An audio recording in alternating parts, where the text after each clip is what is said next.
New UN data says that concentrations of greenhouse gases in the atmosphere are accumulating faster than at any time in human existence. The UN's weather monitoring body found that levels had risen by 11% in the past 2 decades. The concentration of CO2 also rose in 2023, more wildfires and the onset of an El Niño weather event, both adding to fossil fuel emissions.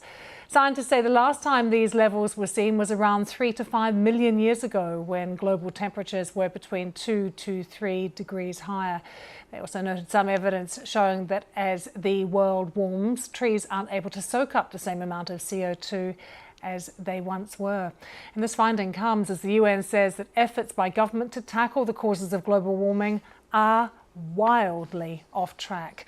Lots to talk about with our environment correspondent Matt McGrath, who joins us now. Matt, firstly, big picture, could you explain the situation for us, but starting with what exactly are greenhouse gases and what do they do?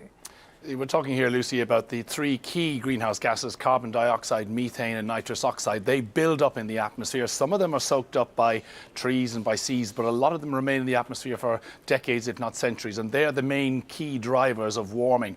What this report shows is that over the last 20 years, as you've been saying, those concentrations have increased to a level now not seen in 3 to 5 million years. That's quite a thought, really.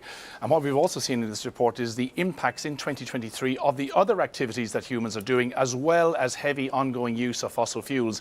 Those activities include the burning of forest fires, which are putting up emissions from places like Greece and from Canada and across all parts of the world in that particular year. We also saw the onset of El Niño in that year, which drove up temperatures and made trees less able, perhaps, to soak up that carbon. And it's worth bearing in mind that the trees and the seas, they are our natural allies here. They soak up about half of all the carbon we produce.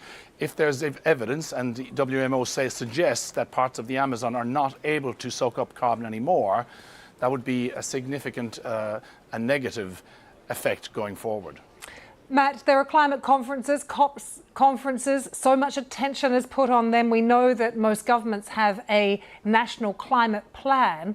What's happening with those? Are countries just not meeting their targets? In short, Lucy, not a lot has been happening with them. We had a big bunch of plans produced around the time of COP26 in Glasgow a few years ago. Not an awful lot has changed since then, and that report today from the UN recognises that. Countries are kind of holding their hands, if you like. They're not displaying what they're going to do because they know the next set of plans are due by next spring, and so we expect some big steps forward in that period. This is all part, I guess, of the negotiations that goes on around this.